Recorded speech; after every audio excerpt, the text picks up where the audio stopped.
오늘 본문의 내용은 아하스 왕이 다스리는 유다를 북왕국인 이스라엘 왕 베가와 그리고 아람 나라의 르신 왕이 연합해서 치러 올라올 때 아하스 왕에게 나타난 징조입니다. 그때 아하스 왕의 심정이 어떠했는가 하면 성경의 표현을 빌리자면 우거진 살림이 바람에 흔들림같이 되었다 그랬습니다. 숲이 바람에 흔들림같이 기절초풍하고 있는 그러한 모습입니다. 그때 선지자 이사야가 하나님의 말씀을 들고 와서 아하스 왕에게 이렇게 외칩니다. 저 이스라엘 사람들이 너희 유다를 치러 오지만 절대 성공하지 못할 것이고 너희는 결코 패하지 않을 것이라 걱정하지 말라. 그것을 확인하고 싶거든 하나님께 징조를 구해라. 유다가 이길 것을 징조로 구하라고 하는 것입니다. 하지만 아하스 왕은 나는 징조를 구하지 아니하겠나이다 그럽니다. 그런데 이 대꾸가 사실은 믿음이 좋아서 하나님을 믿기 때문에 징조를 구하지 않는 그러한 모습이 아니라 하나님을 의지할 마음이 없어서 하나님이 늘 이 급박한 상황에 무엇을 어떻게 할 수 있겠는가 하는 불신앙 때문에 구하지 않고 있는 것입니다. 그래서 이사야 선지자가 하나님으로부터 받은 신탁의 징조를 아하스 왕에게 외치고 있습니다. 그 외치는 말씀이 오늘 본문입니다.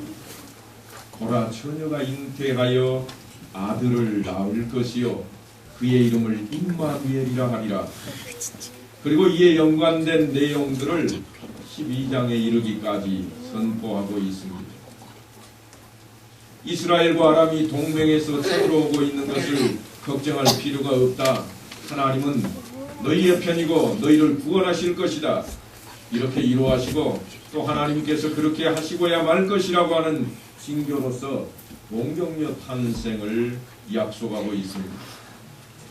그런데 이어지는 이야기들은 평화와 복에 대한 그러한 이야기가 아니라 환난과 고통에 관한 것들입니다.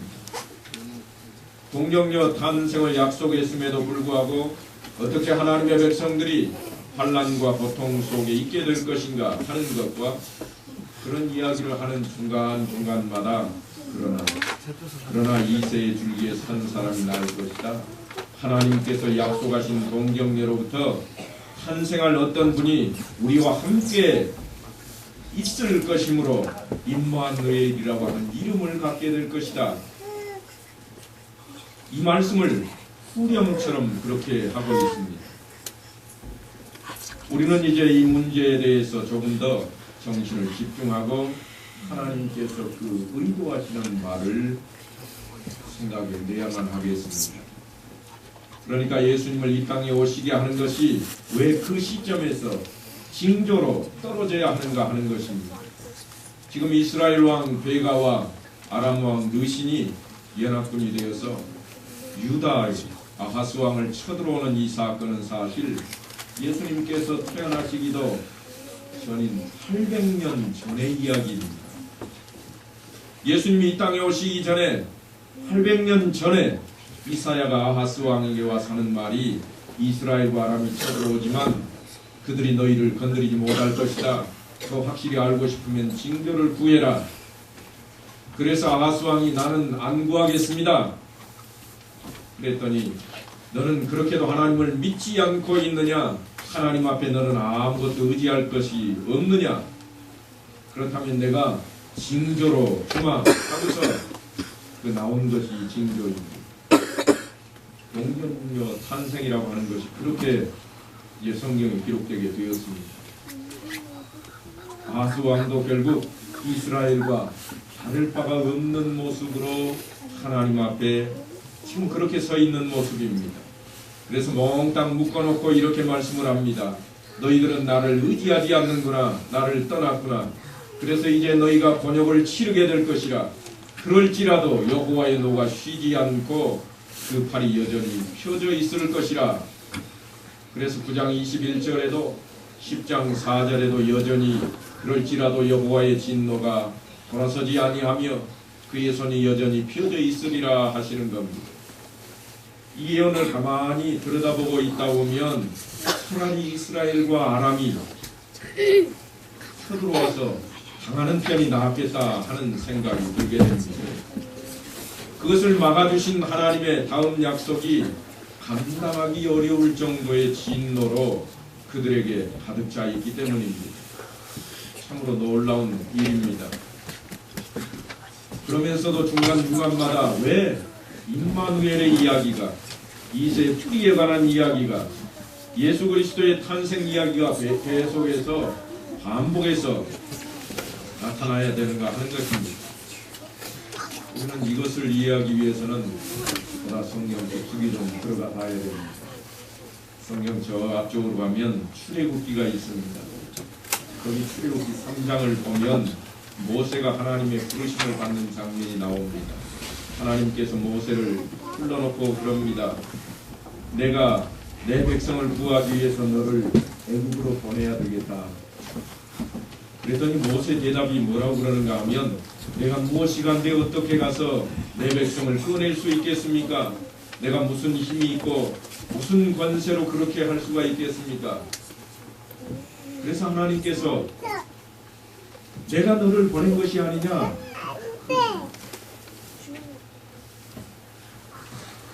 그러자 모세는 다시금 이렇게 말을 합니다. 그러면 하나님께서 나를 보내신 것을 내가 무엇을 가지고 확인할 수 있겠습니까? 그래서 하나님께서 내가 너를 보낸 징조가 이것이다. 그러면서 하시는 말씀이, 네가 가서 내 백성을 인도하여 낸 후에는 이 산에 와서 나를 경배하리라. 이 마지막 말씀은 이스라엘 백성을 구출해내고 난 다음에야 생길 일입니다. 모세가 지금 묻고 있는 것은 뭔가 하면, 내게 무슨 힘이 있고 능력이 있어서 저들을 애굽 땅에서 꺼내올 수가 있겠습니까? 내게 무슨 힘이 있는지 한번 좀 보여주십시오. 내가 갈 자격이나 있습니까? 그렇다고 실력이 있습니까? 내 힘으로는 못 갑니다. 꼭 나를 보내시고 싶으시다면 내게 뭔가 납득하고 항복할 수 있는 그런 징조를 좀 보여주십시오. 그래서 주신 징조가 뭔가 하면, 다 부풀려놓고 난 다음에 네가 내 앞에 와서 바로 여기에서 예배를 드릴 것이라 하는 징조입니다. 여러분 놀랍지 않습니까? 지금 내게 뭔가 나타낼 만한 것이 무엇인지를 보여달라고. 다시 말하면 우리가 출애굽기를 읽는 중에 거듭 만났던 지팡이를 던졌더니 뱀이 되고 뱀의 꼬리를 잡았더니 다시 지팡이가 되는 그런 징조, 그저 손을 들어서 바다를 향해 펼치기만 하면 바다가 갈라지는 그런 징조를 사실 지금 모세는 원하고 있습니다. 그런데 하나님께서 주시는 징조가 뭔가 하면, 네가 이스라엘 백성을 꺼내올 것이고 꺼내오고 난 다음에 여기서 내게 예배할 거야. 사실은 모세가 바라는 징조는 아니었습니다. 이사야서 37장에도 같은 말씀이 나옵니다. 히스기야 왕 때에 아스루 왕이 군대장관 랍사게를 보내서 성을 완전히 포위해버렸습니다. 유대인들을 심하게 모욕할 뿐만 아니라 그들이 믿는 하나님을 모욕합니다. 그래서 히스기야가 전전긍긍하고 있습니다. 힘으로는 당할 재주가 없고 그들이 믿는 존귀하신 하나님의 이름도 자신들의 연약함을 인해서 모욕을 당하고 있어서 어쩔 줄 몰라 하고 있을 때 선지자가 나타나서 이런 말을 합니다. 저들이 우리를 손대지 못할 것입니다.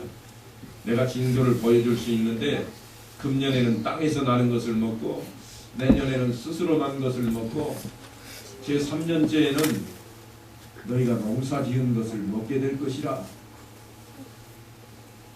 지금 적군이 성을 포위하고 있습니다. 굶어 죽게 생겼습니다. 얼마 안 있으면 이제 먹을 게 아무것도 없습니다.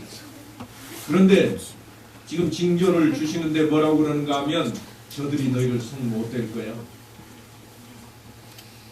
너희가 금년에는 땅에서 나는 것을 먹게 될 것이고 내년에는 그냥 자라난 것들을 거둬다 먹을 것이고 그 다음에는 너희들이 스스로 농사지어서 그거 거두어서 먹을 거야. 그것을 징조로 주고 있습니다. 만일 적군의 손에 죽어버린다면 아무런 의미가 없는 징조입니다. 지금 포위를 당해 있기 때문에 굶어 죽어도 더 이상 소망이 없는 그러한 때입니다. 설령 이긴다고 할지라도 사실 그것은 대단할 것도 없습니다. 전쟁에서 이기고 나면 틀림없이 농사지어서 그 땅에서 나는 거 먹을 것이 뻔하니까요. 그런데 하나님께서 그것을 지금 징조로 주고 있습니다.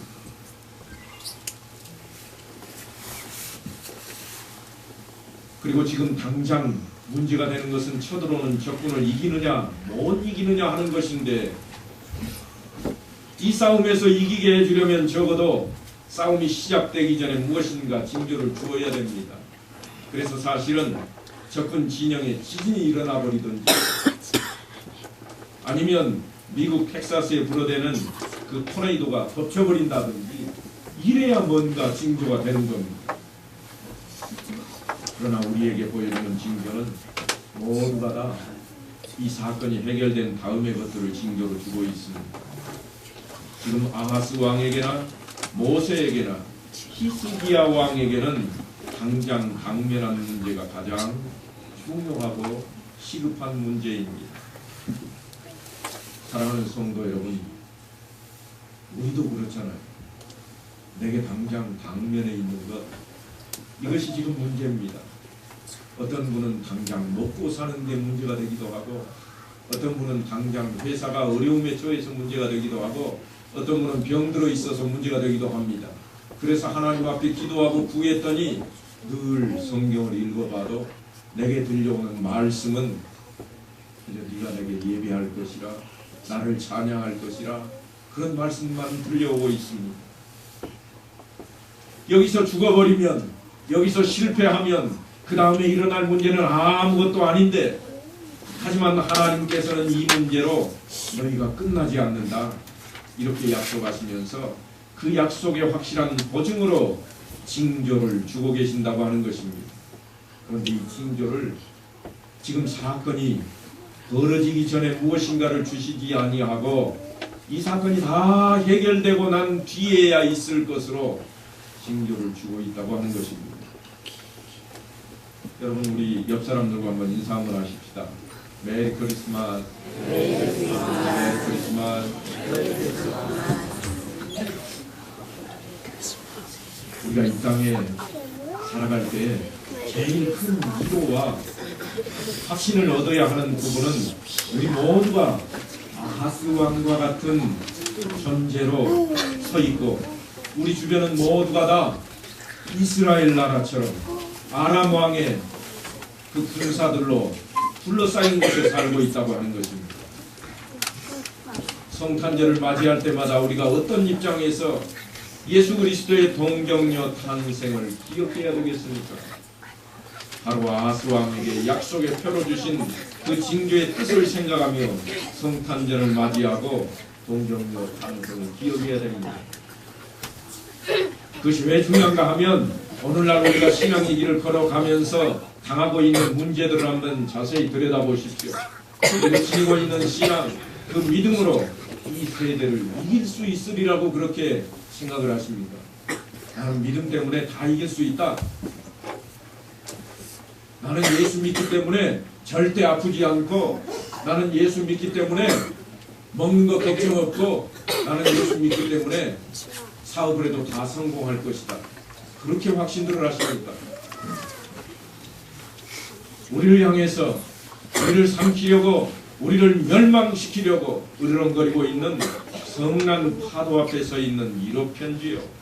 발톱을 갈고 있는 호랑이 앞에 서 있는 외롭고 나약하고 어린아이와 같은 존재가 바로 우리들입니다.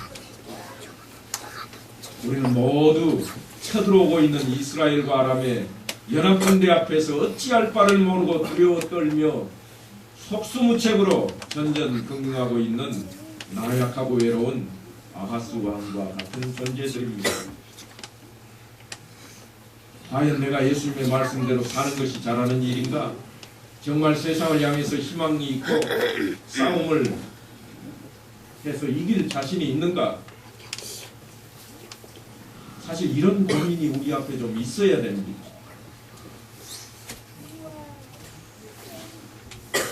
보라 처녀가 잉태하여 아들을 낳으리라 하는 이 말씀이 사실은 그런 고민이 있어야 우리에게 위로가 되고 힘이 되는 것입니다.